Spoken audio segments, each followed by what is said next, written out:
Thanks, Robert. Robert. Hi, Kenny. Are you go by Rob or Robert?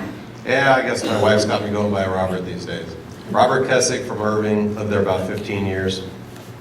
I'm part of a group now that Pastor Broden started called Constitutional Defenders of Texas. And what we're concerned about is people who take the oath of office, people who represent us like yourself, complying with the Constitution. And you mentioned earlier about Justice Roberts couldn't find a way to vote against or found it to be constitutional. I got an easier one for you. I'm trying to understand why during this whole campaign and all the different representatives who are running, or candidates who are running, talked about being a conservative. Right. Everyone's a conservative, everyone's a conservative. I'm trying to understand constitutionally how so many conservatives were willing to vote for the National Defense Authorization Act.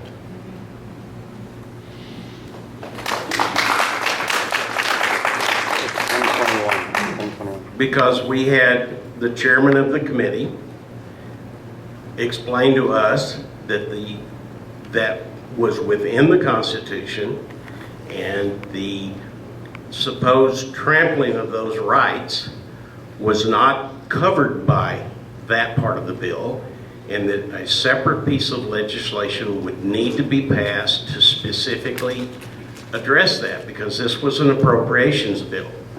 And in an appropriations bill, you're not supposed to, according to the Constitution, not supposed to be able to alter other parts of the law simply through the appropriated process. So Mac Thornberry, who sits on that committee, testified before our conference that this was not that this was not in violation of the Constitution. Right.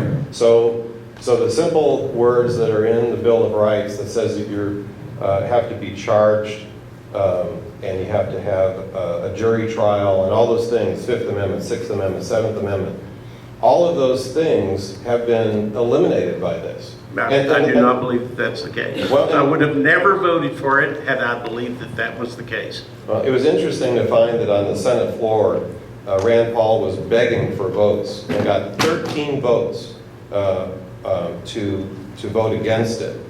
And all of the conservatives in the Republican Party in North Texas voted for it.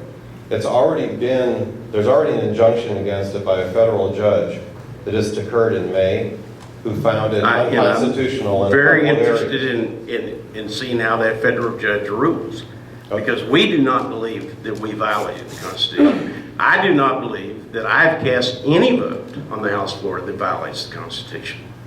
Okay, well, and was not convinced that it did violate the Constitution. I just wanted to also make a contrast. What I found very interesting, again, with the conservatives from North Texas voting for it, it was Rachel Maddow on MSNBC who was quite disturbed by it and really ridiculed the President of the United States for standing in front of the Constitution and tell us that he was going to create a new legal regime. And if you look at that YouTube, folks, it's quite revealing that somebody from the far left would be concerned about their civil liberties and the constitutional violations. The point I just want to make is it's very clear that people can be arrested on the suspicion that they're supporting some terrorist organization. And on the suspicion. In this country, we charge people with a charge when they've created a violation. And I'm just saying, I think that's the simple part to see the difference, whether it's constitutional or not. Anyway, our group is going to make every effort to hold representatives accountable to constitutional issues. And, this one and tons of others that are out there. So I'd be very interested at any time you think that I'm casting or about to cast a vote that you think's in violation of the Constitution. I'd welcome hearing from you. Okay, well, I just started tonight.